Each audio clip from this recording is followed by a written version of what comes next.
Hi friends, எல்லாருக்கும் வணக்கம். நான் உங்கள் சிஆர் ட்ரேடர் பேசுகிறேன். இந்த வீடியோவில் நிஃப்டி அண்ட் பேங்க் நிஃப்டியோட வீக்லி அனாலிசிஸ் தான் பார்க்க போகிறோம். ஏன் ஒரு பெருசாக டெய்லியும் அப்டேட் பண்ணாமல் வீக்லி பண்ணோன்னா, மார்க்கெட் சைட்வேஸில், அதாவது நியூ ஹையர்லேயே ஆல் டைம் ஹையில் மார்க்கெட் இருக்குது. ஸோ என்ன பண்ணுறோம் அப்படின்னா, மார்க்கெட் ஒரு சின்ன சின்ன ஹைஸை க்ரியேட் பண்ணிவிட்டு திரும்பவும் மார்க்கெட் கன்சால்டேஷனில் போயிட்டுருக்கான். ஸோ இதில் இன்ட்ரா ட்ரேடில் எடுக்கிறது ரொம்ப ரிஸ்க்கு. சின்னதாக ஸ்கேல்பிங் பண்ணலாம். அதுக்கு நிறையா ஸ்ட்ராட்டஜி தெரிஞ்சிருந்தால் மட்டும்தான் பண்ண முடியும். ஸோ அதனால தான் நம்ம டெய்லி அப்டேட் இதில் கொடுக்கறதுனால நோ யூஸ் அப்படின்னு சொல்லிட்டு நம்ம போடுறதில்ல. ஸோ இப்போ வீக்லி அனாலிசிஸ் நம்ம பார்த்துருவோம்.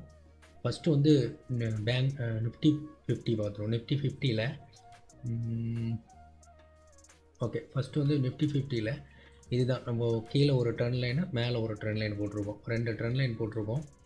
இது ஒரு சின்னதாக கப் கேண்டில் ஃபார்மேஷன் கொடுக்குதா அப்படின்னு சொல்லிட்டு என்னோடய ப்ரிடிக்ஷனில் இருக்குது. ஸோ மார்க்கெட் இந்த மாதிரி இருக்குது அப்படிங்கும்போது மார்க்கெட்டு சின்னதாக அடுத்த ஒரு சின்னதாக ஒரு கப்ஸ் ஃபார்ம் பண்ணுவோம். சொல்ல முடியாது. ஓகே, இந்த லெவல்ஸில் சின்னதாக திரும்ப ஒரு சின்ன கரெக்ஷன் கொடுத்துட்டு அடுத்து மார்க்கெட் என்ன பண்ணுவோம், அடுத்து கீழே வந்துடுவோம். ஓகேவா, மார்க்கெட் கீழே வருவோம். சரி, இந்த ஃபார்மேஷனில் மார்க்கெட் ரன் ஆகுது அப்படின்னா, வரப்போகிற வாரங்களில் மார்க்கெட் இந்த ஃபார்மேஷனில் ரன் ஆகுதுன்னா மார்க்கெட் எங்கே வரும் அப்படின்னா, நிஃப்டி 23,900 ரீச் பண்ணுவான். ஓகேவா, 23,900 ரீச் பண்ணுவான். அப்படி இல்லை மார்க்கெட் இதிலே திரும்ப புல் பேக் எடுத்து மேலே போகிறோம் அப்படின்னா நியூ ஹை கிரியேட் பண்ணுவான். நியூ ஹை எங்கே வரும்னா 24,500. ஓகேவா, 24,500 இந்த ட்ரெண்ட் லைன் மிட்டிகேட் ஆகுது பார்த்தீங்களா. இந்த லெவல்ஸில் நமக்கு ஒரு ஹையை கிரியேட் பண்ணுவோம். ஓகேவா, சொல்ல முடியாது. மார்க்கெட் மண்டே மார்க்கெட் என்ன பண்ணலான்னா, டக்குன்னு ஒரு கேப்பை படித்து இங்கே ஆரம்பித்து 24,500 ஆரம்பித்து அப்படியே கீழே கன்சல்டேஷன் ஆகிட்டு அப்படியே கீழே வரதுக்கான வாய்ப்புகள் அதிகமாகவே இருக்குது. ஸோ மார்க்கெட் என்ன பண்ணுது அப்படிங்கிறது மார்க்கெட் ஒன்ஸ் ஓப்பன் ஆகிட்டு நம்ம முன்னாடியே ஒரு சின்னதாக இப்போ இருக்கிற ப்ரீவியஸ் சார்ட்டை வச்சு ஒரு சின்ன டெக்னிக்கல் அனாலிசிஸ் எடுத்து வச்சுருந்தோம்னா அதுக்கேற்ற மாதிரி மார்க்கெட் ஒபே பண்ணும்போது நம்மளோட என்ட்ரி எக்ஸிட் அக்யூரேசி அதிகமாக இருக்கும். ஸோ அதுக்காக தான் இந்த டெக்னிக்கல் அனாலிசிஸ்லாம் வீடியோஸ் எல்லாமே யூடியூப்ஸில் போஸ்ட் பண்ணிகிட்ருக்காங்க. நம்மளும் அதை பண்ணணும். ஓகேவா, சரி, ட்ரேடராக இருக்கோம் அப்படின்னா டெய்லி ஒரு சார்ட்டை எடுத்து பார்த்து நம்ம அதோட நாளைக்கான ஒரு ப்ரிப்பரேஷனை முன்னாடியே பண்ணி வச்சா மட்டும்தான் நம்மளோட என்ட்ரி எக்ஸிட் ஃபாஸ்ட்டாக இருக்கும். அதே மாதிரி அக்யூரேசி லெவலும் அதிகமாக இருக்கும். ஏன் அப்படின்னா, திடீர்னு போய்ட்டு மார்னிங் ஒரு 9:13 மார்க்கெட் ஓப்பன் ஆனோடனே 9:15 மார்க்கெட் ஓப்பன் ஆனோடனே உள்ளே உட்காந்து எங்கே என்ட்ரி எடுக்கணும், எங்கே எக்ஸிட் ஆகணும்னு தேடிக்கிட்டு உட்காந்துருப்போம். இதே ஒரு ப்ரீவியஸ் டேக்கு நம்ம மார்க்கெட் முடிஞ்சினதும் ஒரு 1 ஹவர் உட்காந்து ஒரு சின்னதாக அனலைஸ் பண்ணோம்னா எங்கெங்கெல்லாம் மார்க்கெட்டை ரியாக்ட் பண்ணும்போது நம்ம அதுக்கேற்ற மாதிரி எப்படி ரியாக்ட் பண்ணோம் அப்படிங்கிறத நம்ம தெரிஞ்சுக்கலாம். ஓகேவா, சரி, மார்க்கெட் இப்போது இந்த இடத்துல ஒரு நல்ல சப்போர்ட்டில் தான் நிற்கிறான். ஓகே, இங்கே சப்போர்ட்டில் நிற்கிறான்னா இந்த கேண்டில் ஒரு நல்ல இன்பேலன்ஸ்டு கேண்டிலாக கொடுத்துருக்கான்.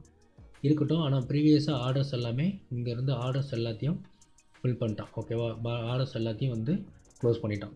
இப்போ என்ன பண்ணுவான்னா, ஒன்று கேப் அப் ஆகிட்டு கீழே வரதுக்கான சான்சஸ் இருக்குது. இல்லைனா இந்த கப் கேண்டில் ஃபார்மேஷனில் மார்க்கெட் கீழே வரதுக்கான சான்சஸ் இருக்குது. மார்க்கெட் கீழே வந்துச்சுன்னா 23,900 வரைக்கும் மார்க்கெட் கீழே வரதுக்கான வாய்ப்புகள் அதிகமாக இருக்குது.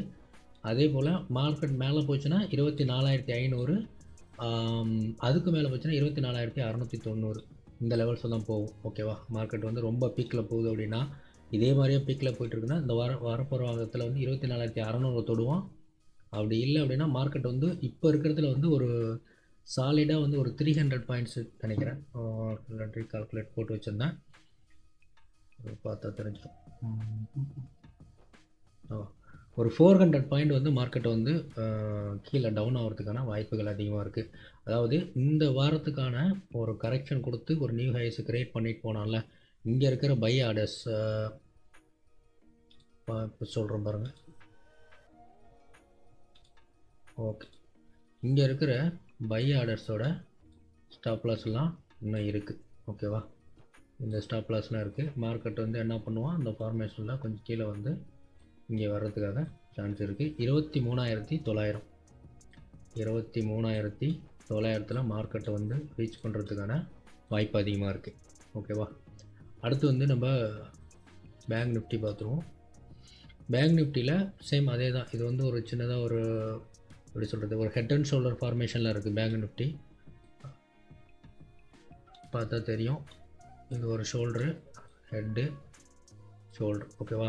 இதுவும் வந்து டவுன்வர்ட்ஸில் மார்க்கெட் பிரேக் அவுட் கொடுக்குது அப்படின்னா மார்க்கெட் வந்து இந்த லெவல்ஸ் வரைக்கும், அதாவது 50,900 வரைக்கும் மார்க்கெட் வந்து கிராஷ் ஆகிறதுக்கான வாய்ப்பு இருக்குது.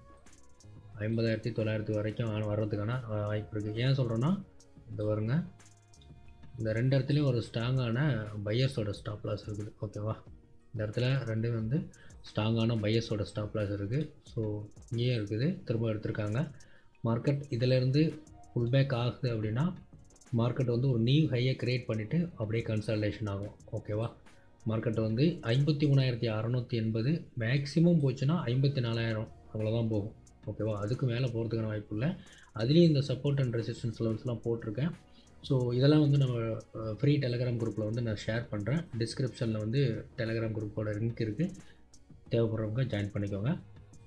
அடுத்து வந்து இந்த இப்போ வந்து மார்க்கெட் இங்கே பிரேக் அவுட் கொடுக்குறோம் அப்படின்னா கரெக்டாக 50,900 வந்து மார்க்கெட் வந்து இந்த இடத்துல நமக்கு மார்க்கெட்டு கீழே போகிறதுக்கான சான்சஸ் இருக்குது. ஓகேவா? இங்கே இருக்கிற பையர்ஸ் எல்லாத்தையும் க்ளோஸ் பண்ணி போகிறதுக்காக. ஸோ இது இங்கே வந்து நம்ம பார்த்தோம்னா தெரியும், இங்கே வந்து ஒரு சின்ன கேப் கொடுத்துருக்குற மாதிரி நமக்கு இருக்கும். ஆனால் இந்த இடத்துல இருக்கிற கேப்ஸை வந்து இங்கே ஏற்கனவே ஆர்டர்ஸ் வந்து ஃபுல்லாக இருக்குது. ஸோ இங்கே போயிட்டு தான் கீழே வருவான் அப்படின்னு வந்து நம்ம எடுத்துக்க முடியாது, 100% எடுத்துக்க முடியாது. அப்படியே ஒரு சின்னதாக ஒரு கரெக்ஷன் கொடுத்துட்டு அப்படியே கீழே இறங்கிடும். ஓகேவா? ஸோ பிரேக் அவுட்காக வெயிட் பண்ணுங்கள். ஒரு நல்ல பிரேக் அவுட்டில் இன்ட்ரா ட்ரேடு பண்ணுறவங்க என்ன பண்ணலான்னா, லோ டைம் ஃப்ரேம், அதாவது நான் ரெஃபர் பண்ணுறது என்னென்னா, நான் எல்லாருமே வந்து 5 மினிட்ஸ் பண்ணுவாங்க. நம்மளோட சைட்வேஸ் மார்க்கெட்டில் நான் ரெஃபர் பண்ணுறது எப்பயுமே வந்து 1 minute time frame, 1:2 risk reward. அதே மாதிரி வந்து பாயிண்ட்ஸ் வந்து எவ்வளோ வச்சுக்கலான்னா மேக்ஸிமம் 50, மினிமம் 30. ஓகேவா? இந்த ரேஞ்சுக்குள்ளே வச்சோம்னா நமக்கு வந்து வின்னிங் ரேஷியோ அதிகமாக இருக்கும். சரி, இவ்வளோ தான் இதோட வீக்லி அனாலிசிஸ். இதில் ஒன்றும் பெருசாக சொல்கிறதுக்கு இல்லை. ஸோ வீடியோ பிடிச்சிருந்தால் லைக் பண்ணுங்கள், ஷேர் பண்ணுங்கள், மறக்காமல் சப்ஸ்கிரைப் பண்ணுங்கள். பாய்.